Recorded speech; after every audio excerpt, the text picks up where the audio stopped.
오늘 은혜 받으실 하나님 말씀은 디모데후서 4장 6절에서 8절 말씀입니다. 전제와 같이 내가 벌써 부어지고 나의 떠날 시각이 가까웠도다. 나는 선한 싸움을 싸우고 나의 달려갈 길을 마치고 믿음을 지켰으니 이제후로는 나를 위하여 의의 면류관이 예배되었으므로 주 곧 의로우신 재판장이 그날에 내게 주실 것이며 내게만 아니라 주의 나타나심을 사모하는 모든 자에게 도니라. 아멘. 같이 한번 따라서 하시겠습니다. 의미 있는 마무리.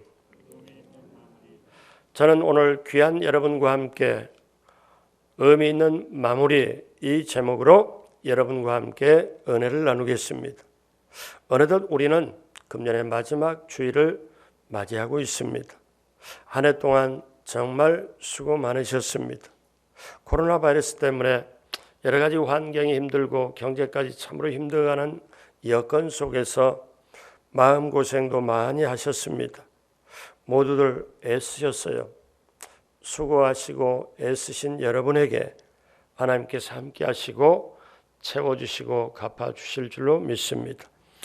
우리가 살아오는 금년 한 해를 되돌아보며 제대로 살아왔다고 여겨지면 보람이 참 클 것입니다. 그러나 그렇지 못하면 아쉬움도 있겠고 안타까움도 있겠고 때로는 후회가 남을 것입니다.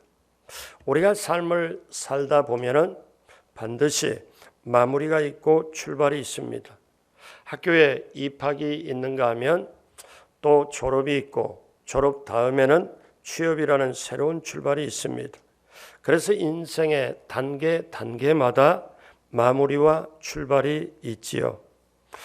마무리와 출발이 이어지는 것이 우리들의 삶입니다. 그런데 마무리가 좋으면 출발도 좋을 수 있습니다. 좋은 마무리는 의미가 있는 마무리입니다. 오늘 사도 바울은 인생의 마무리를 앞두고 마지막에 정말 확신에 찬 고백을 합니다. 디모데후서 4장 6절로 8절에 보니 전제와 같이 내가 벌써 부어지고 나의 떠날 시각이 가까웠도다.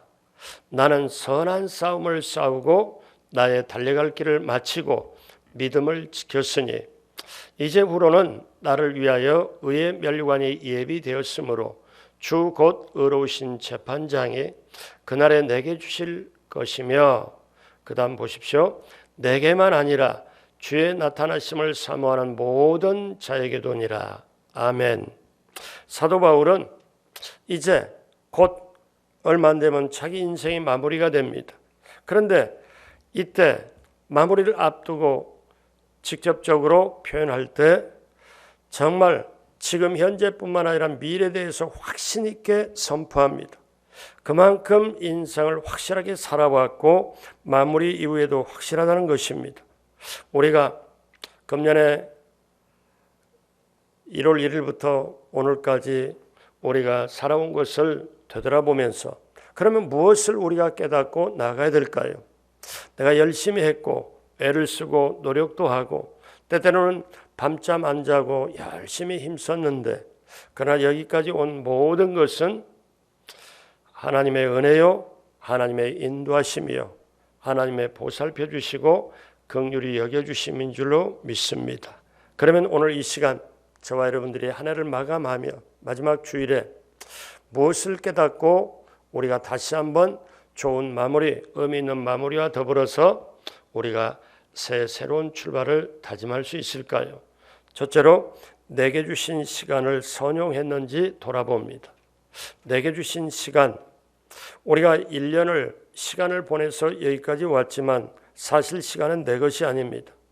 인생을 한번 연습으로 살아본 다음에 다시 산다면 실수 없이 살아갈 것입니다. 그런데 시간으로 보면 인생은 연습이 없습니다. 우리가 많은 시간을 활용하고 사는 것 같지만 그때 주어지는 시간은 우리 인생의 처음이자 마지막입니다. 오늘 이 시간도 우리 인생에는 처음이자 마지막이에요. 두 번 다시 오는 인생이 없습니다. 그래서 인생을 2생, 3생이라고 하지 않고 1생이라고 합니다. 한 번밖에 살아가지를 못하죠. 연습이 없는 인생. 다시 사는 것이 없는 인생. 그래서 일생이라고 하는 그때 맞이하는 시간은 우리 인생의 처음이자 마지막 시간입니다. 또 이렇게도 표현하죠. 오늘이 왜 중요한가? 오늘은 내 남은 인생의 첫날이다. 오늘은 내 남은 인생의 가장 젊은 날이다. 오늘은 내 남은 인생의 작은 창세기에 시작되는 날이다. 그러므로 오늘 이것이 사실 가장 소중합니다. 사도 바울은 에베소 5장 15절 16절에 그런즉 너희가 어떻게 행할지를 자세히 주의하여 지혜 없는 자같이 하지 말고 오직 지혜 있는 자같이 하여 세월을 아끼라. 때가 악하니라고 말씀하고 있습니다. 지혜 있는 자는 시간을 아끼죠. 그러면 우리가 시간의 개념을 보면 시간은 세 가지 개념으로 볼 수가 있습니다. 그러니까 시간은 세 종류의 시간이 있습니다. 하나는 카렌다의 시간입니다. 달력의 시간이죠. 자, 이것은 무엇인가 하면은 해가 뜨고 결정되는 객관화된 시간입니다. 자, 또 하나는 생물학적 시간입니다. 이것은 모든 생물에 부착되어 있는 시간이죠. 즉 기러기가 옮겨가고 연어가 때가 되면 자기가 낳았던 곳으로 고향으로 올라오고 사람이 태어나고 죽고, 그래서 이 모든 시간은 생물학적인 시간.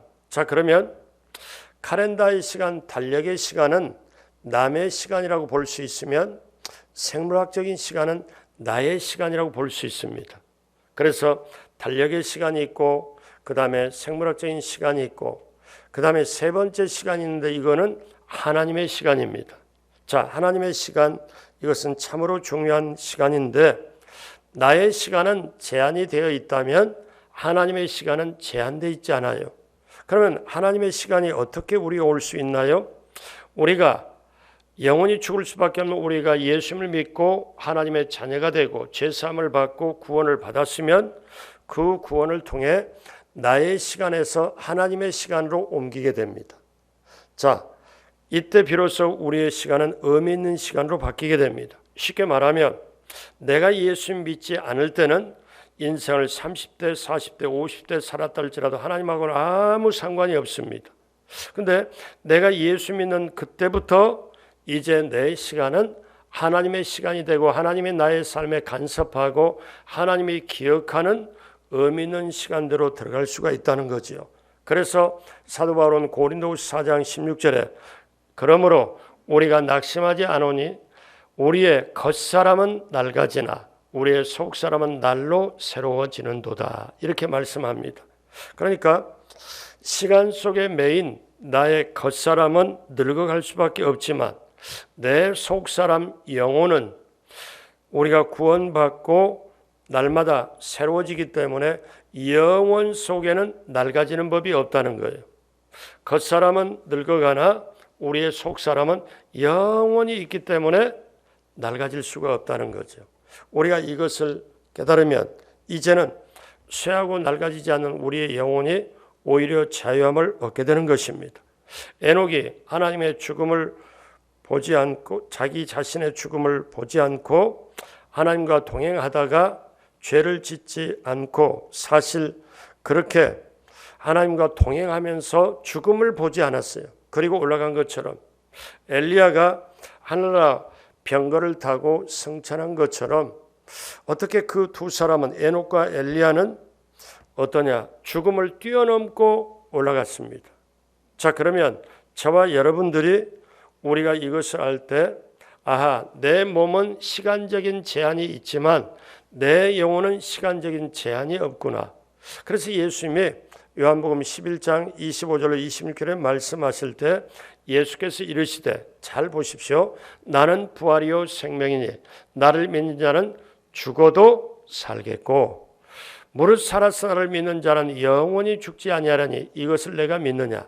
그러니까 이 땅에 우리가 살면서 우리가 시간적으로는 우리가 겉사람은 늙어가지만 우리가 속사람은 예수님을 믿음으로 영원함을 소유했기 때문에 영생이 있게 되므로 영원히 현재로 영원히 낡아지는 법이 없습니다. 자, 이것이 어떻게 됩니까?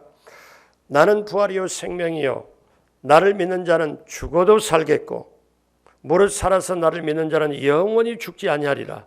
여러분, 이 깨달음이, 이 정말 놀라운 역사가 우리의 영혼 속에 가득 차게 되길, 진리를 알지니 진리가 너희를 자유케 하리라. 그 역사가 임하게 되길 주님의 이름으로 축복합니다. 자, 그러면 우리는 아직 몸을 가지고 몸을 입고 살아가는 현재입니다. 그리고 우리의 시간과 영혼 사이에는 우리가 그 사이에서 긴장하죠. 갈등을 하죠. 자, 봅니다. 우리가 육체를 가지고 몸을 가지고 시간의 제약 속에 살고 있지만 우리의 겉사람은 시간에 따라서 낡아지고 늙어가고 쇠하여가지만 어쩔 수 없이 우리가 고난과 아픔을 겪습니다. 세상에 살아가니까. 그런데 우리의 속사람은 시간을 제한받지 않고 영원한 영생으로 태어났으므로 우리의 속사람이 날로 새로워지고 말씀으로 기도로 성령으로 날로 새로워지고 하나님의 은혜를 경험하면 내 속사람이 새로워지고 은혜를 경험하고 강해지면 겉사람이 당하는 고난도 어려움도 이겨낼 수 있다는 거지요. 우리가 이것을 깨달아야 돼요. 그래서 고린도후서 4장 17절에 우리가 잠시 받는 환난에 경한 것이 지극히 크고 영원한 영광에 중한 것을 우리에게 이루게 함이니 말씀합니다. 세상에 몸을 가지고 세상에 우리가 여러 가지 살아갈 때 당하는 환난이나 고난이나 고통이 영원한 것을 이루기 위하여 있다. 이거를 깨달으면 아하, 우리가 속사람이 새로워지는 놀라운 축복이 있는 거구나. 그래서 고린도후서 4장 18절에 우리가 주목하는 것이 보이는 것이 아니요 보이지 않는 것이니 보이는 것은 잠깐이요 보이지 않는 것은 영원함이라. 사랑하는 여러분, 오늘도 시간은 흘러가지요. 계속되지요. 그런데 불교나 다른 데서 주장하는 것 시간은 돌고 돈다. 윤회설 이런 걸 주장하지만 결코 그건 아닙니다. 태초 이전부터 시작해서 천지만물을 창조하시고 영원한 나라까지 쭉 일직선으로 가게 되는 게 시간입니다. 사랑하는 여러분, 금년에 내게 주어진 시간을 잘 선용했는지, 시간은 내 것이 아니고 하나님이 내게 주신 것인데 내가 시간을 잘 활용했는지 다시 한번 깊이 되돌아보고 하나님의 역사 동참하며 속사람이 새롭게 되는 귀한 시간이 앞으로 그 깨달음을 가지고 이어지게 되길 주님의 이름으로 축복합니다. 둘째는 내게 주신 재물을 잘 사용했는지 돌아봅니다. 여러분, 세상 사람이 또 저와 여러분 모두가 재물을 얻기 위해서 얼마나 수고를 합니까? 그러면 그 귀중한 재물을 잘 사용했는지요? 사람은요, 상식이 있고 진리가 있습니다. 여러분 주위를 가만히 보면, 아니 우리 자신을 보면 사람에게는 그 쓰고 있는 시간과 쓰고 있는 재물을 보면 그 사람을 알 수가 있습니다. 사람은 관심이 가고 좋아하는 것 가고 필요하다고 생각하면 시간을 쓰고 재물을 쓰죠. 그러니까 사람은 그 시간과 재물을 어디에 쓰느냐에 따라서 그 사람의 관심과 좋아하는 것도 있고, 그래서 재물을 쓰는 것을 보면 그 사람의 신앙관을 알 수가 있습니다. 그 마음이 가는 대로, 그 모든 시간이 가는 대로, 그 사람의 수고와 애쓰는 가는 대로 재물을 쓰기 때문에 그렇습니다. 그래서 재물 때문에 믿음이 성장할 수도 있고 쇠퇴할 수도 있고, 마음이 중요한 만큼 재물도 중요합니다. 그래서 예수님께서 마태복음 6장 21절에 그렇게 말씀하셨죠. 내 보물이 있는 그곳에는 내 마음도 있느니라. 그러므로 재물은 소중합니다. 재물을 잘 썼는지가 참 중요하죠. 그래서 사실은 소유보다는 어떻게 썼느냐가 더 중요합니다. 재물 때문에 하나님의 나라에 들어갈 수도 없고, 또 재물 때문에 하나님의 나라를 위하여 크게 쓰임 받을 수도 있습니다. 성경에 나오는 한 부자 청년은 재물 때문에 하나님 나라와 상관없는 불행한 자가 되었죠. 어릴 때부터 계명을 잘 지켜봤습니다. 사회적으로 도덕적으로 양심적으로 흠이 없었지요. 그런데 그를 예수님께서 사랑하셨고 예수님께서 그 젊은 부자 청년을 보면서 아주 핵심을 지적을 했습니다. 뭐라고 말씀하냐면은 마가복음 10장 21절에 예수께서 그를 보시고 사랑하사 사랑했습니다. 이르시되 내게 아직도 한 가지 부족한 것이 있으니 가서 내게 있는 것을 다 팔아 가난한 자들에게 주라. 그리하면 하늘에서 보화가 내게 있으리라. 그리고 와서 나를 따르라 하시니 그는 자기를 위하여 많은 재물을 쌓아놓고만 있었지 영생에 대해서 공익을 위하여 모두를 위하여 하나님의 나라를 위하여 쓸 줄을 몰랐습니다. 그래서 예수님은 말씀을 하시고 재물관에 대해서 강조를 하시면서 우리가 잘 아시는 말씀 마가복음 10장 31절에 그러나 먼저 된 자로서 나중되고 나중된 자로서 먼저 될 자가 많으니라. 이거는요 재물을 강조하면서 예수님께서 재물관의 중요성을 말씀하면서 하시는 말씀이었습니다. 자, 이 부자 청년은 어떻습니까? 자기가 가지고 있는 소유가 자기 것이라는 걸 착각했고 자기 게 아니잖아요. 여러분, 저와 여러분들이 꼭 알 게 있어요. 하나님은 태어날 때 공평하게 태어나도록 벌거숭이로 맨몸으로 태어나도록 했고요. 마지막 세상 떠날 때는 눈으로 보이는 것은 하나도 가지고 가지 못하도록 했습니다. 그 말을 쓰면 뭔가요? 내가 지금 가지고 있는 집이 됐든 자동차가 됐든 무엇이 됐든 사실은 내 것이 아니는 거죠. 그거는 하나님이 맡겨주신 거죠. 우리가 이걸 깨달으면 물질에 대한 자유함이 임하고 어떻게 소유냐 보다는 그러면 어떻게 쓸 것이냐를 깨닫게 됩니다. 자, 젊은 부자 청년은 그렇게 정말 내가 가지고 있는 재물보다 주님 따르는 것, 주님 말씀 붙잡고 가는 것, 그리고 주님 그 뜻대로 행하는 것이 더 소중한데 재물의 소유에 막혀서 그것을 더 나아가지를 못합니다. 자, 반면에 누가복음 19장에 삭개오의 얘기가 나오죠. 여러분 알다시피 그는 볼품없는 사람입니다. 세금을 거두는 세금 징수원입니다. 유대 백성들, 자기 이스라엘 백성의 세금을 걷어가지고 어느 정도 자기 쓸 것도 남겨두고 로마에다 바치는 소위 말하는 이스라엘 백성에게는 전혀 환영받지 못한 직업을 하는 겁니다. 그래서 그는 돈이 많으면 행복을 가져다 줄 줄 알았지요. 그래서 재물도 모으지요. 그런데 어느 날 예수님께서 지나간다는 소식을 듣고 예수님이 정말 진리를 말씀한다, 예수님이 생명을 구한다, 병자도 고친다 하니까 굉장히 궁금했고, 그래서 예수님의 얼굴을 직접 봤으면 좋은데 직접 볼 수가 없고 키가 적기 때문에 그래서 사람들이 애워싸고 있는, 그래서 옆에 있는 나무에 올라갑니다. 나무에 올라가서 저쪽에서 오시는 예수님을 이제 쳐다보기 시작해요. 근데 웬걸 예수님이 삭개오를, 나무에 있는 삭개오를 쳐다보면서 삭개오야, 나무에서 내려와라. 자, 내가 오늘날 밤에 너희 집에서 내가 자야 되겠다. 이렇게 말씀을 합니다. 그러니까 이 삭개오가 얼마나 기뻤던지 나무에서 급히 내려와서 예수님을 모시고 자기 집에서 음식을 대접합니다. 자, 그때 그 자리에서 이 삭개오는 예수님 앞에서 예수님이 하라고 말씀 안 했죠. 근데 뭐라고 고백하냐면 삭개오의 물질관에 대혁명이 일어나는 얘기를 했습니다. 누가복음 19장 8절에 삭개오가 서서 주께 여짜오되 주여 보시옵소서, 내 소유의 절반을 가난한 자들에게 주겠사오며 만일 누구의 것을 속여 빼앗은 일이 있으면 내 갑절이나 네 배나 갚겠나이다. 이렇게 고백을 합니다. 그러니까 지금까지 물질을 위해서 죽자 사자 긁어 모았던 그가 이제 예수님을 바라보자 영적인 눈이 떠집니다.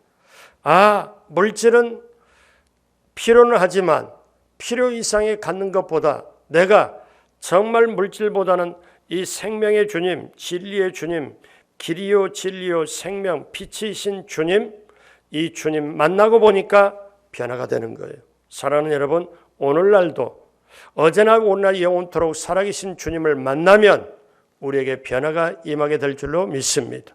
주님의 살아계신 말씀이 내 영혼에 들려지면 우리는 반드시 그 역사가 임하게 될 줄로 믿습니다. 삭개오가 주님을 만나고 같이 생명의 말씀을 들으니까 어떻습니까? 놀라운 물질관의 혁명이 일어나고 자신을 바꾸게 됩니다. 내가 가난한 자에게 나눠주겠고 소유의 절반을 나눠주겠고 만일 누구의 것을 속여 그것을 빼앗았으면 4배나 갚겠습니다. 여러분, 물질에서 주님이 나눠줘라 또 이렇게 해라. 그러나 여러분 그게 저와 여러분들이 해보면 그게 쉽던가요? 아닙니다. 성령께서 임하고 마음을 주시고 주님이 마음을 주셔야 하는 것이지 억지로 하는 게 아닙니다. 그래서 세상에 안타까운 일 어떻습니까?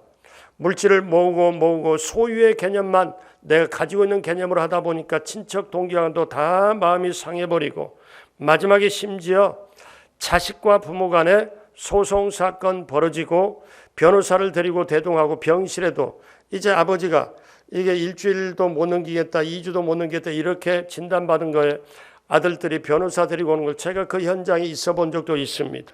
그걸 보고 고백해요. 그분은 뭐라고 하면 목사님 제가 인생을 헛살았습니다. 돈도 필요 없고 자식도 다 필요 없습니다. 저들 보십시오. 제가 갔더니 다 나가라고 그러고 저한테 눈물 글썽글썽하면서 고백합니다. 인생에 정말 회한에 쓰라린 후에 고백을 합니다. 자, 이제는 조종이 울릴 때 얼마 안 남았습니다. 일주일일지 10일일지 얼마 안 남았지요. 마지막 유언을 하려고 하는데 저렇게 변호사를 데리고 와서 내게 가지고 나이가 어떻게 되는 건 전혀 상관없이 재산만 탐내는 저 아들들 제가 잘못 길렀습니다. 목사님 나 어떻게 해야 되나요? 제가요 그 순간에도 그 재물을 저에게 주십시오. 교회에 헌납하십시오. 그러면 정말 선교나 모든 걸로 다 쓰겠습니다. 이렇게 마음이 여기까지 찼는데 그렇게 말을 못했어요. 왜? 그 믿음이 그게 아니기 때문에. 사랑하는 여러분 기억하십시오. 먼저 그의 나라 그 일을 구하고 먼저 그렇게 베푸시는 것은 내가 하는 게 아니에요. 주님이 마음을 주셔야 성령께서 주셔야 합니다. 여러분 그렇기 때문에 우리가 알아야 됩니다. 예수님은 삭개오의 고백을 듣고 놀라운 축복을 해주십니다. 누가복음 19장 9절에 예수께서 이르시되 오늘 구원이 이 집에 이르렀으니 이 사람도 아브라함의 자손이미로다. 여러분 주님 말씀 듣고 물질관 자체를 어떻습니까? 바꾸니까 그리고 고백하니까 그리고 변화가 되니까 아브라함의 자손으로 구원의 축복이 이르게 됩니다. 사랑하는 여러분 마지막 날에 우리도 주님 앞에서 계산할 때가 있습니다. 그때 주님이 주신 것을 가지고 내가 어떻게 하는가 낱낱이 결산할 것입니다. 1 달란트 받았던 자는 모으는 위주로 살았으나 악하고 게으른 종이라고 책망받았습니다. 돈 버는 것도 좋지요. 돈을 저축하는 것도 좋지요. 그런데 우리가 한번 자신에게 물어봐야 됩니다. 내가 왜 돈을 버느냐? 내가 왜 돈을 저축하느냐? 영국에 그 시대 산업혁명 되기 전에 그때 그 이후에 영국이 굉장히 힘들었을 때 영국을 인도하고 실적인 리더가 되는 존 웨슬레라고 이분이 유명한 분인데 이분이 영국 사람들에게 물질관을 심어줬습니다. 3가지로. 어떻게 심어줬나요? 이게 오늘날 그리스도인의 물질관이 되는데 어떻게 했냐면 영국 국민들에게 이 요한 웨슬레가 이걸 설포를 할 때 사람들이 그걸 따르죠. 첫 번째는 최선을 다해 합법적으로 돈을 많이 벌어라. 그러니까 세금 낼 것 다 내면서 합법적으로 돈을 많이 벌어라. 2번째, 자신을 위하는 근검 전략하여 쓰고 할 수 있는 대로 저축을 해라. 3번째, 그 저축한 것을 하나님의 영광을 위해 써라. 이 물질관이 영국에 그대로 퍼져갑니다. 그리고 영국이 정말 부흥이 되고 그 당시에 영국이 번영이 되어 세계에서 첫 번째 국가가 됩니다. 사랑하는 여러분, 우리 개인에게도 마찬가지죠. 내게 주신 하나님의 재물, 내게 맡겨주신 것, 청지기 의식을 가지고 하나님이 내게 맡겼구나. 이것을 어떻게 할까? 그래서 이 재물은 소중하게 됩니다. 소유한 개념보다 맡겨주신 청지기의 의식을 가지고 시간과 함께 재물을 잘 쓰면 정말 하나님의 놀라운 축복을 받고 누리고 나누게 될 수 있습니다.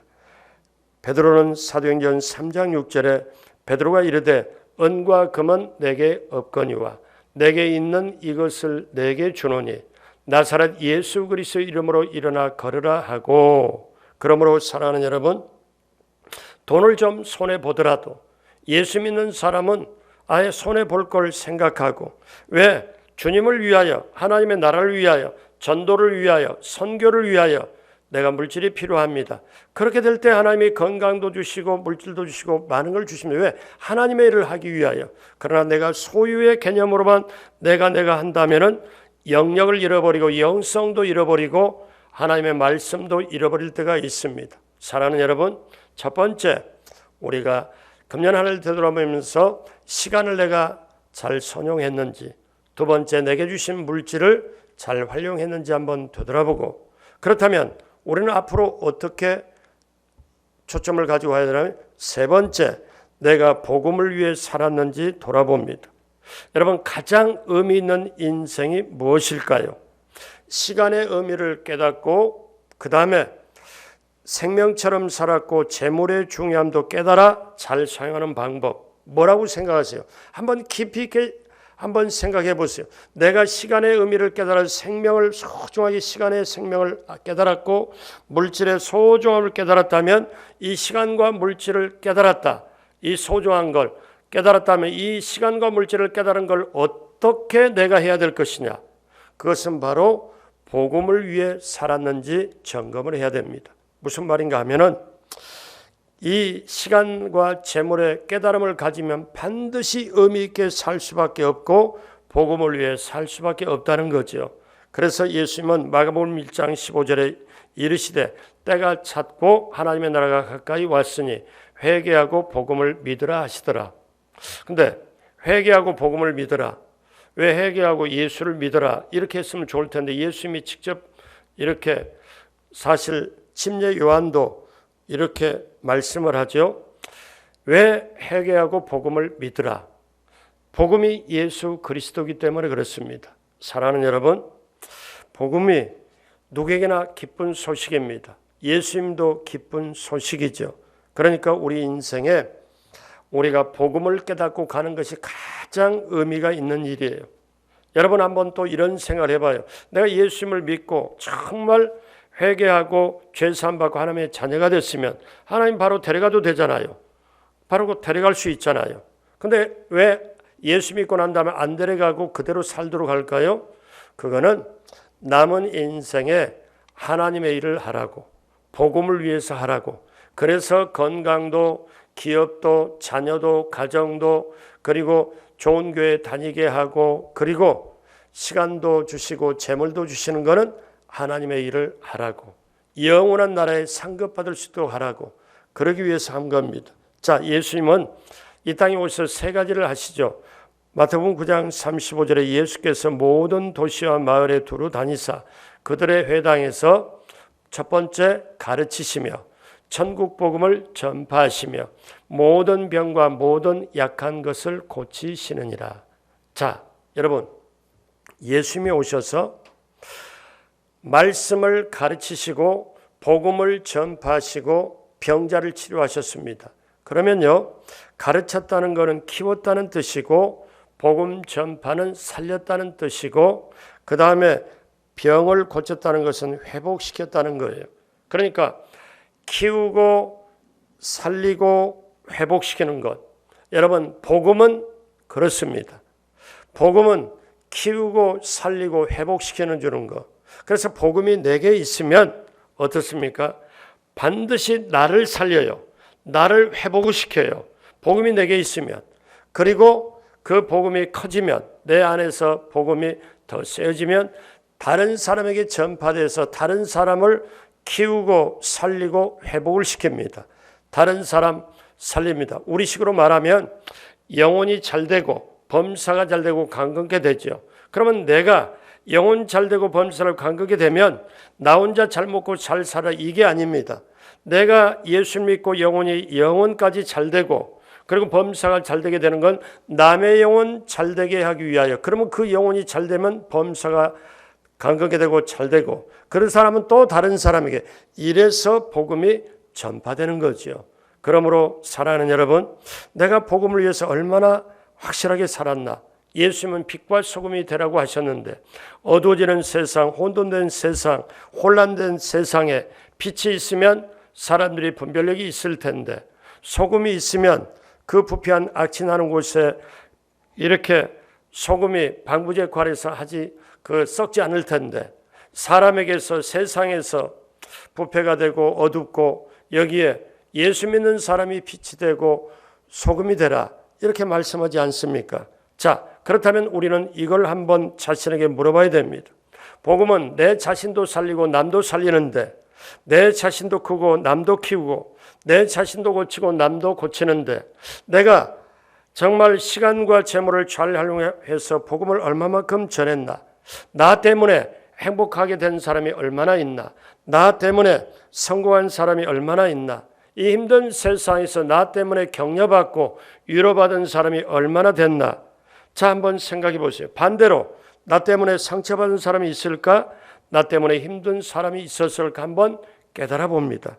내가 복음을 위해 얼마나 살아왔는지. 자, 그렇다면 이제 오늘 우리가 샘플로 등장한 사도 바울은 처음에는 이 예수님을 믿는 걸 굉장히 오해를 해서 예수 믿는 사람을 잡아다 가두고 심지어 스데반 집사까지는 자기 발 앞에서 돌에 맞아 죽는 걸 당연하게 생각했던 이 바울이 됐지 않습니까? 이 사도 바울이 나중에 이거를 깨닫고 난 다음 하나님 생명으로 깨닫고 그 빛으로 깨닫고 정말 깨닫고 난 다음에는 자기 시간과 재물을 뭘 위해 썼냐면은 온전하게 복음을 위해 썼고 저쪽 사람에게는 저쪽 사람의 모습으로 되고 이쪽 사람은 이쪽의 사람의 모습으로 되고 가난한 자에게는 가난한 자의 모습으로 되는 모든 것은 복음을 위하여 그 모든 인생을 걸었습니다. 자, 우리 고린도전서 9장 18절로 우리 22절까지 천천히 사도 바울이 어떻게 살았나 한번 다 같이 한 목소리로 합니다. 그런즉 내 상이 무엇이냐? 내가 복음을 전할 때 값없이 전하고 복음으로 말미암아 내게 있는 권리를 다 쓰지 아니하는 이것이로다. 내가 모든 사람에게서 자유로우나 스스로 모든 사람에게 종이 된 것은 더 많은 사람을 얻고자 함이라. 유대인들에게 내가 유대인같이 된 것은 유대인들을 얻고자 함이요 율법 아래 있는 자들에게는 내가 율법 아래 있지 아니하나 율법 아래에 있는 자같이 된 것은 율법 아래에 있는 자들을 얻고자 함이라. 율법 없는 자에게는 내가 하나님께는 율법 없는 자가 아니요 도리어 그리스도의 율법 아래에 있는 자이나 율법 없는 자같이 된 것은 율법 없는 자들을 얻고자 함이라.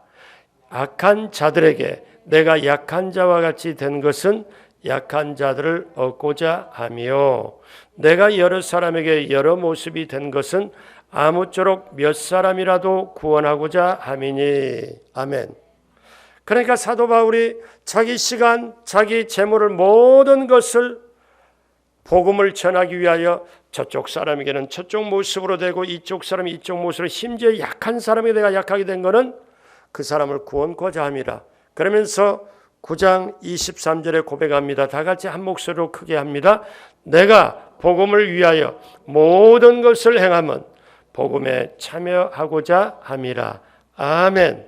그래서 사도 바울은 사도행전 20장 24절에 놀라운 고백을 합니다. 나의 달려갈 길과 주 예수께 받은 사명 곧 하나님의 은혜의 복음을 증언한 일을 마치려 하면은 나의 생명조차 조금도 귀한 것으로 여기지 아니하노라. 아멘. 그래서 사도 바울은 놀랍도록 시간, 재물을 복음을 전하는 데 썼습니다. 그래서 복음을 전하는 데 그 시간이 살아있고 하나님의 시간대가 되고 하나님의 재물을 그대로 복음을 위해 썼죠. 그 사도 바울이 이제 죽기 직전입니다. 바로 죽기 직전에 영적 아들 디모데에게 고백을 하죠. 뭐라고 고백합니까? 여러분, 이렇게 정말 우리의 모범적으로 살았던 바울이 어떻게 고백합니까? 그게 바로 오늘 본문입니다. 다시 한번 우리가 보면은 디모데후서 4장 6절에 전제와 같이 내가 벌써 부어지고, 그러니까 지금 자기 지금 숨이 끊어질 곧 가까웠다. 나의 떠날 시각이 가까웠도다. 그러면서 7절에 뭐라고 말합니까? 나는 선한 싸움을 싸우고 나의 달려갈 길을 마치고 뭘 지켰으니? 믿음을 지켰으니.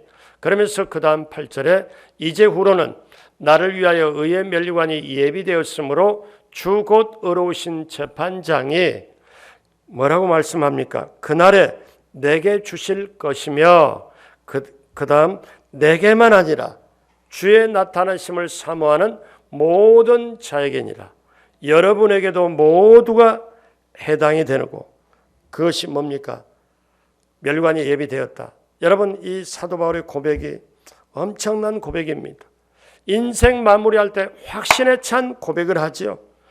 내가 인생 이제 숨이 거둔 마무리 다음에도 내 앞에는 이렇게 될 것이다라는 그 고백을 확실하게 합니다. 사도 바울은 인생을 싸움의 비유를 합니다. 내가 선한 싸움을 싸웠다, 씨름의 비유를 합니다. 그리고 달려갈 길을 마쳤다, 마라톤의 비유를 하죠. 그리고 믿음을 지켰다, 어떻게? 천한 청지기로서 어떠한 악조건에서도 지켰다고 합니다. 사랑하는 여러분, 인생을 마칠 때 이런 고백을 할 수 있다면 놀라운 성공의 고백입니다. 사랑하는 여러분, 이제 오늘 말씀 마무리하면서 우리는 지난 한 해를 되돌아봅니다. 우리가 할 것을 제대로 못했고 예배드릴 걸 제대로 못했지만 코로나 때문에 예배의 소중함, 그리고 우리가 정말 교회의 소중함, 기도의 교제의 소중함을 절절하게 느끼는 한 해였습니다. 보람은 보람대로 느끼고 아쉬움은 아쉬움대로, 때로는 후회를 하며 또다시 깨달음을 가지고 우리는 마무리 시점에 와 있습니다. 내게 주신 시간을 잘 선용했는지, 내게 주신 물질을 잘 활용했는지, 시간과 물질을 우리는 정말 복음을 위해서 정말 썼는지, 복음을 위해 살았다는 것은 가장 의미가 있는 건데, 복음을 위해 살았다는 건 시간과 재물을 정말 잘 사용했다는 것인데, 이제 이런 깨달음으로 금년을 마무리하며 성령님 도와달라고 이 깨달음 가지고 내년을 새로 시작할 때 하나님은 우리 깨달음 위에, 이제 우리의 믿음 위에, 시간과 재물과 복음을 위해 살아가겠다는 작정 위에 하나님은 우리를 책임져 주시고 건강 주시고 물질 주시고 우리의 길을 인도하여 주셔서 하나님의 나라, 하나님의 뜻이 나를 통하여 이루어지고 확장되는 놀라운 역사가 우리 강동 성전 장로님부터 우리 교회 학교 친구 일까지 넘치게 이루어지게 되기를 주님의 이름으로 축복합니다. 기도하겠습니다. 하나님 아버지, 한 해를 잘 마치게 된 것도 참 감사합니다. 전적인 하나님의 은혜였고 돌보심이었습니다. 이제 내게 주신 시간을 선용하고 내게 주신 재물을 잘 활용하고 또 내가 복음을 위해 살았는지 다시 한번 깨달아 보며 이를 위하여 작정하고 그 깨달음으로 다가갈 때 다가오는 새해도 더욱더 승리하기를 원합니다. 강동 성전 한 사람 한 사람 모두에게 귀한 깨달음과 더불어 마음의 작정을 갖게 하여 주시고 아름답게 마무리하고 기도의 응답이 임하고 새해를 정말 깨달음으로 다시 한번 새롭게 시작하는 놀라운 마무리와 감사하는 마무리와 새로운 축복의 시작이 되게 하여 주옵소서. 감사하고 예수님의 이름으로 축복하고 기도드립니다. 아멘.